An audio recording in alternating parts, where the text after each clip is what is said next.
Hey, what's going on, everybody? My name's Jacob. I'm the host of the Hostile Jakeover podcast.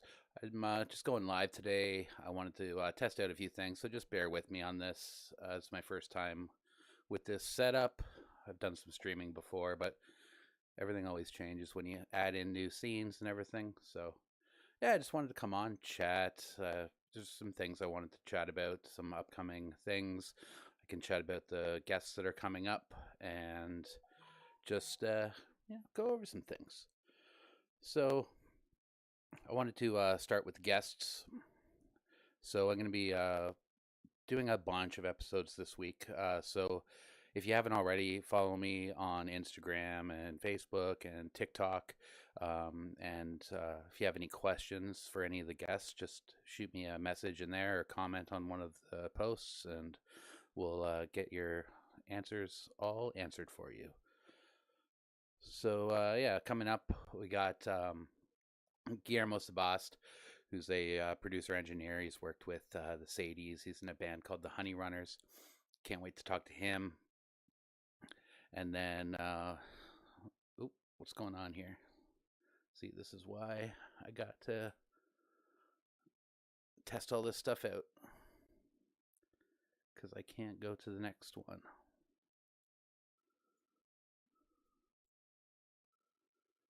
Give me 1 second here.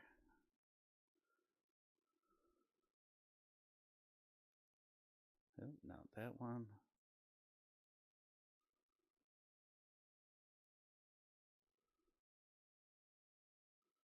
Not that one. There's a little stat bar that goes.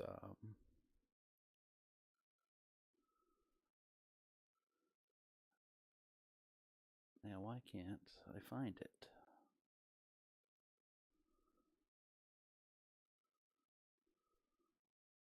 Oh, there we go. That's how we do it. All right, so the next one we got Eamon McGrath. Eamon is a musician from Toronto. He's also written a couple books. He's a fantastic musician. If he's playing in your area, go see him. He's toured all over the world, and he has a catalog of songs that is just massive for someone his age. I think it's somewhere up over like 300 songs he has written and recorded. It's just really nuts. So I'm chatting with him this week as well. I'm doing a bunch of episodes this week just to get a bunch recorded so I can start doing like one a week and then just working on the editing and everything. So yeah, I'll do a bunch this week and then get to once a week. Hey, Nate, what's up, man? Thanks for joining in. I'm just going over my guests for the upcoming podcasts. I'm doing a bunch of recording this week to get a bunch in the bank. And then next up, we got Alyssa Moon, who's a audio engineer and teacher at the Harris, I believe the Harris Institute for the Arts. They're teaching audio engineering to the new up and coming techs. So super excited to chat with Alyssa.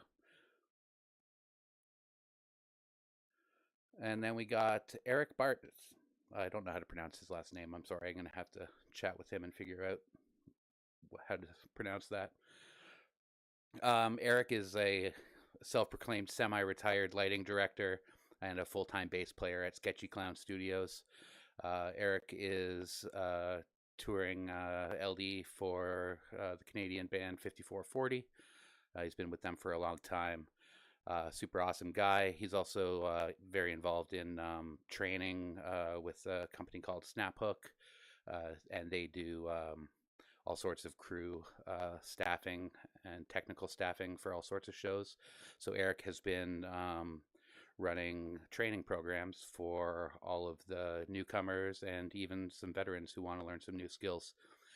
Really awesome guy. He's a wealth of knowledge with when it comes to all things tech, and yeah, he plays in a pretty awesome rock and roll band too. I see their videos on YouTube all the time. And then we got a dear friend of mine, Freeman Dre, from Parkdale, Toronto. Dre is just a super prolific songwriter. He's also published a poetry book and does all sorts of visual art, and he's also a voice actor. Um, I've been a huge fan of Dre's for a really long time. I used to go see him at the Cameron House in Toronto, and I've seen him at he hosts some house concerts at his apartment. He calls it the Sunset Series. It's great. You just go down to Parkdale, sit up on a roof, and listen to some fabulous music. It's really cool. And yeah, he's done a lot of touring worldwide, and just a great performer. Like whether it's him just solo with an acoustic guitar, or when he's got his full band with, he some of his instrumentation is like accordions and um, fiddles and all sorts of stuff, and it's like, you know, beer drinking, party music, and then he's got some nice laid back solo stuff. Everything he does is just fantastic. Can't say enough good things about him. And then we got Gord Pryor, who I am very excited about. Gord is a musician first, and then he's done a lot of things actually. But currently, he's in a new company called Sing Market, and Sing Market is a new kind of distribution company for artists, really heavy into Web3 and using NFTs for artists to promote their works. So that's really exciting stuff. A lot of people say NFTs are the future of music, other people not so much. But either way, it is some cool stuff and a new way for artists to get their stuff out there to people. Hey, Michael Barber, thanks for joining us. So those are the guests I have coming up this week, and I'll be rolling out new episodes once a week. I'm not too sure what date I'm going to publish them yet. Probably Thursday or Friday later in the week. And so yeah, expect one once a week starting next week after I get all these ones done. So yeah, I just kind of wanted to hop on and kind of have a open discussion about music. Chat with people. I know Nate, who's joined us, is a veteran audio engineer. He has a lot of knowledge when it comes to audio, and he does live streaming, and he does a lot of tech work for school board right now, and we work together at um, some pretty high end venues back in the day, and uh, just wanted to chat. Where we've been in the industry, where the industry is going. There's a lot of pardon me, things to talk about because the music industry is always evolving. And if you're not keeping up with trends and you're not on the forefront, you're not going to go very far, whether you're an artist or a technician or a promoter or agent or manager. You just really have to keep up with everything.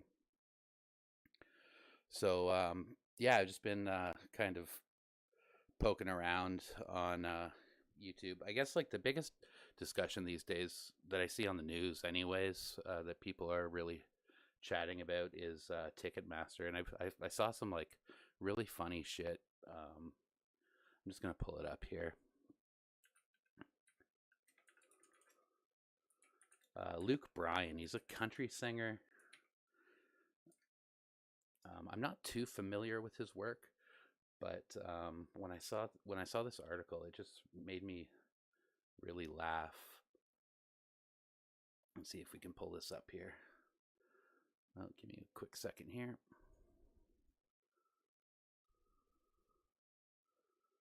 Here we go.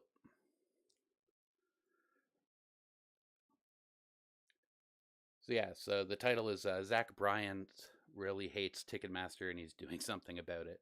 Now, for the same reasons, it goes on to say like why he hates Ticketmaster and all that stuff, and the Pearl Jam, 30 years ago was saying this kind of stuff, and it's only gotten worse since then, in my opinion.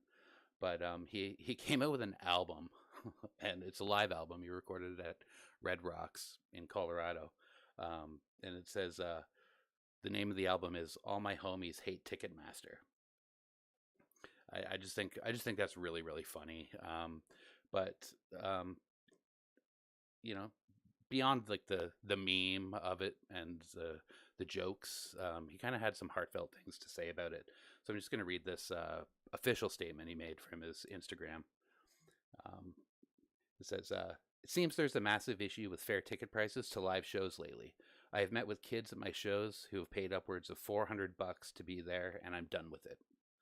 I've decided to play a limited number of headline shows next year, to which I've done all I can to make prices as cheap as possible, and to prove people tickets don't have to cost $450 to see a good and honest show.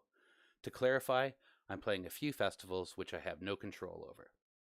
I believe working class people should still be able to afford tickets to shows, so please sign up for the Laylo link in my bio and be the first to know about our tour dates, registration, and the online sale of tickets. I'll also be sending merch drops on release," and it just goes on and on to say.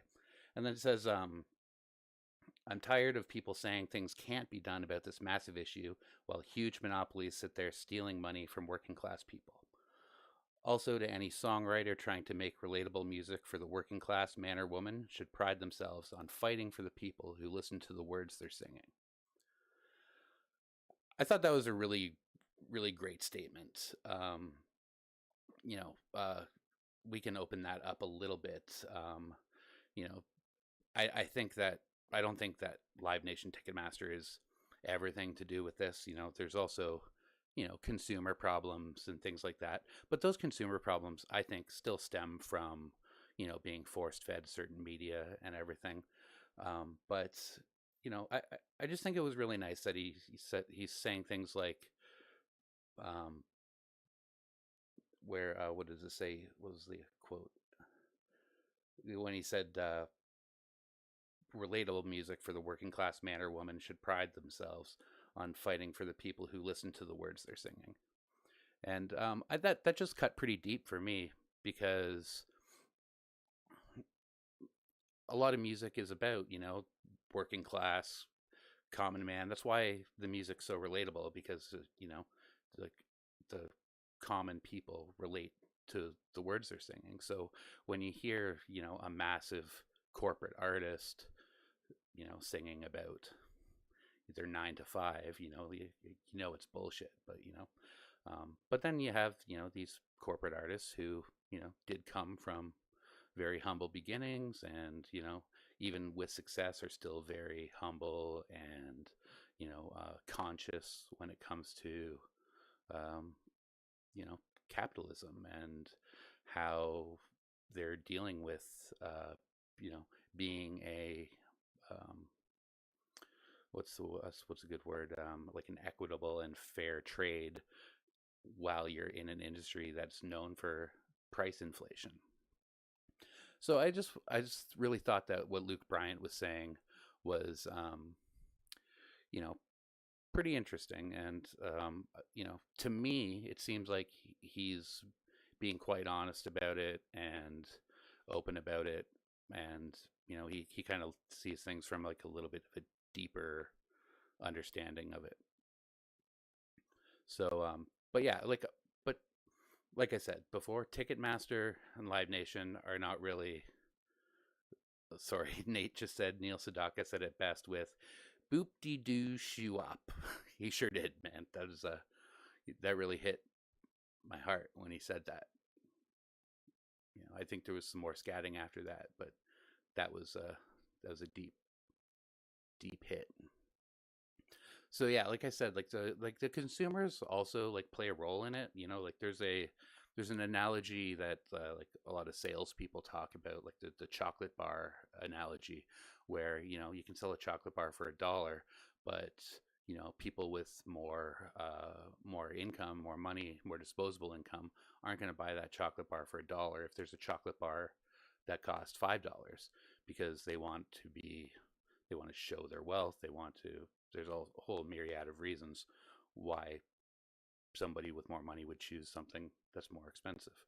Um, but so like the consumer does play a role in that, because people want to show, hey, look, I got these like bottle service seats for this Drake show at his new club. And you know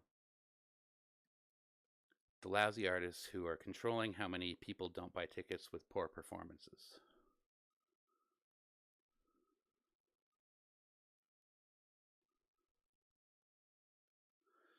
Um, can you, sorry, Nate, can you expand on that a bit? I don't really understand.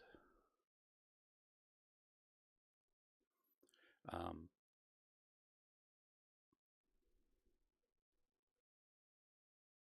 oh, how much control does the artist have on ticket prices, etc.? That's a good question. The artist or artist management typically sets the price for their concert. The artist is the one who knows what their show is going to cost them and what they do. So the artist definitely has a role in this as well. Um, so you know, uh, who I can't remember the name of the band. It was a punk rock band. It was the Offspring, maybe. I can't. Don't quote me on what the band was, but this was like back in like the like late '90s, early 2000s, and they were trying to do $20 tickets for everything. Nate says this is Blink 182, but I'm not too sure. But yeah, and they were doing it, and they went on tour and they sold $20 tickets, and they hopefully had a successful tour. But yeah, the artist sets the price, but right now,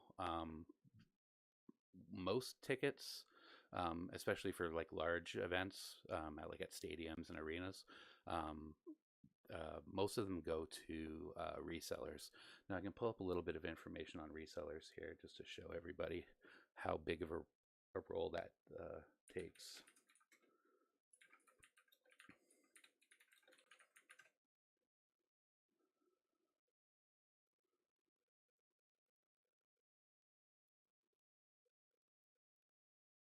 I think there was a yeah, this was the article in Forbes that I was reading.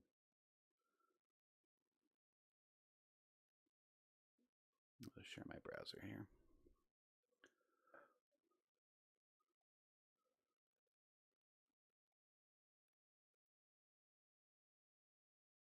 So yeah, it says right here. Where was it? So yeah, so I'm trying to look for the information within the article, but it says here battle for 15.19 billion secondary market heats up. So this, I think it was 2021 or 2022, I can't remember, but this is going to be going up um, in 2023. They've been saying, but I think it's about um, 1/8 or 1/4 of the entire ticket selling market. Um, so when like once the ticket goes on sale, so like the artist and um, or artist management and the promoter um, set the ticket price, these tickets go on sale to Live Nation or on Ticketmaster, say. Um, but what happens is like all sorts of things like with these ticket bots and everything, they kind of re-engineer Ticketmaster's website and they just buy up a whole bunch of tickets really quick. Oh, Brandon Hickman. Oh my God, man. Thanks for coming to join us, man. I really appreciate that. I met Brandon, oh God, a long time, like no, like last year, down in the U.S. when I was with Immersive Van Gogh. He was one of the IATSE members in Charlotte. It's great to see you. Garth Brooks. Yeah, here we go. Yeah, there were a bunch of articles about Garth Brooks. Now Garth Brooks is also like an anomaly because he has he has like this weird built-in following that and the people are just so loyal to him. It's crazy. I was watching this one podcast that I watched. They cover Garth Brooks a lot. It's in like they kind of make fun of him, but it's pretty impressive to see what he does. This like he's selling at big stadiums everywhere. It's rather impressive. But like I was saying, so Ticketmaster, just tickets go on sale on Ticketmaster. These bot programs buy up a lot of the tickets, and then the resale market is like something like an eighth or a quarter of all of the online ticket selling market. And there was some quotes in here There was something about Bruce Springsteen. Um, so yeah, when Bruce Springsteen did his Broadway show, the average ticket price on the second this is on the average ticket price on the secondary market was $2,280, which is just absolutely insane. Like the average person can't afford an average ticket price of $2,280. But but people are buying them, right? So that's like you got to think about supply and demand and everything. But there's just more honest ways to go about charging more. And there's also things I've read articles about artists who um, purchase tickets from Ticketmaster and resell them on the resale market. So these artists are like artificially inflating their ticket prices so they can, kind of hide behind the secondary market. Now, how big that part of the market is, I don't know. I've only read some articles about it. Brandon Hickman saying, believe Ticketmaster is in a lawsuit because of the bots, accused of using bots and their own scalpers just to get fees multiple times. No doubt. Uh, I'm not too sure. I could try to research that for next time, but I'm not too sure the lawsuits that they're involved in right now. But when you know AOC is making public statements about you, I'm sure you're going to be sitting on some kind of tribunal at some point. Um, but yeah, it's hard to say who's running the bots. It's hard to say who's selling the tickets, but it's definitely a very very large part of the market. Um,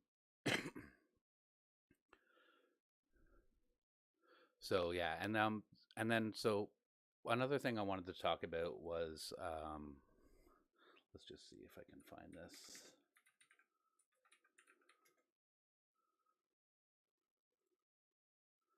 There's this new.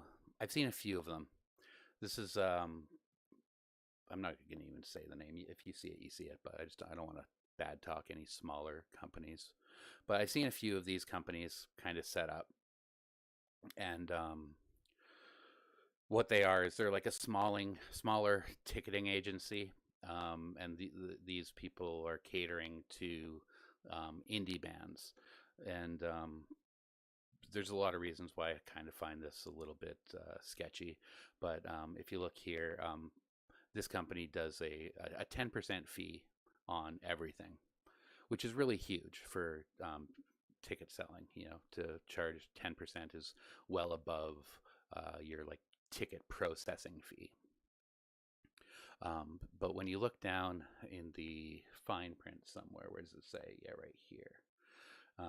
So Side Door's taking the 10%, and they're also taking a $2 processing fee on top of that. Um, so like they're not even paying the processing fee for on as part of their fee. That's just an extra fee that goes to the consumer. Now, why I find this style of ticket selling a little bit predatory is because they're promoting themselves to indie artists, and when you're an indie artist, you're lucky. You're lucky if you're making over $1,000 a show. Some of these bands are making less than that. They're making like 500. So to pay 10% on something like that is just a lot of money. And if you add that up over a whole tour, it's quite a lot for these emerging artists that um, can't really fund their own tours. They're losing money. With inflation the way things are, you can't even rent a van to go. Like that would be the whole tour budget just for renting a van. We have the same last name, George.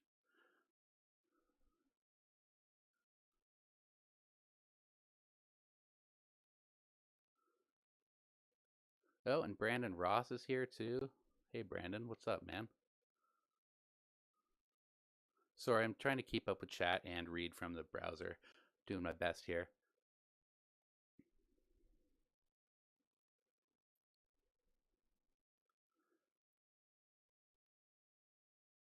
So Michael Barber says, "Remember SARS stock, ACDC, Stones in Toronto. Think we should have a COVID stock fest." Yeah, I'm really surprised somebody didn't try to market something like that. COVID being how large it was, like I find it really hard to believe that something like that wasn't marketed. I do remember SARS stock. I didn't go to it, um, but you know, that was a huge, huge outdoor festival. So yeah, so like I was saying, you know these indie bands can't afford a 10% fee. You two and Bearcat Best. Oh God. All right. So that's I'm guessing that's John using an alias. Was I was it John who gave me that nickname? They call me Bearcat because this one time um, I had this ongoing kind of feud with a friend, and he likes uh, what's his name, Bearcat. Who sings Bearcat? Someone help me out here. David Wilcox. And I'm not really a huge fan. I grew up in a small town, so I heard David Wilcox every single day on the radio growing up because all I had was a couple local radio stations back in the day. You didn't get like cool music stations from Toronto, and even online stuff wasn't a thing back then. So uh, we were once again having this conversation that we've had a million times before while we were driving in my car, and he's like, why don't you like him? And I said, this is fucking why. And I threw on my local radio station that I grew up listening to, and sure as shit, Bearcat was playing. And like we had to pull the car over because we were laughing so hard. So that I've been Bearcat ever since, and I've come to accept it, but it took me a long time to get there. Rock 95 says Rock 95 every 3 seconds. The actually, Rock 95 was the main sponsor of the wrestling event I went to yesterday, and they sponsored the uh, Royal Rumble, not the Royal Rumble, sorry, that's WWE, but it was the Rock 95 Rumble, so it was like an over the top ropes thing, and they had like one of the DJs came in and wrestled. It was pretty hilarious. So that's about all I wanted to chat about. I got to keep it kind of short tonight, but I was just coming on to kind of see, if all my scenes worked and everything. And I'm starting to record this week. So I think I will be back on live streaming though. I'll let everybody know when I'm going to come on. I got a lot more to talk about, and I want to kind of do some more focused things. But I just kind of wanted to have like a general kind of discussion today. Before I go, though, let me just read through the chat here, see if I missed anything.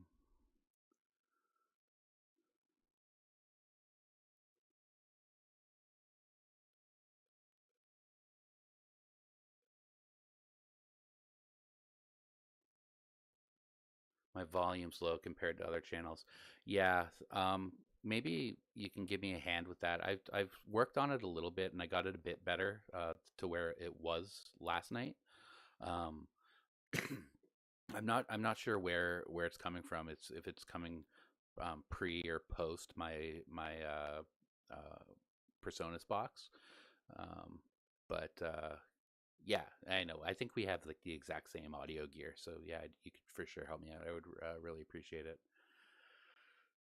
So yeah, thank you everybody for tuning in, and please stay tuned. And if you have any questions for any of the guests that I have coming up this week, just hit me up on any of my socials, and I'll get ask those questions in the um, question and answer session. So yeah, thank you everybody so much. Can't wait to share more and start having some conversations with some guests.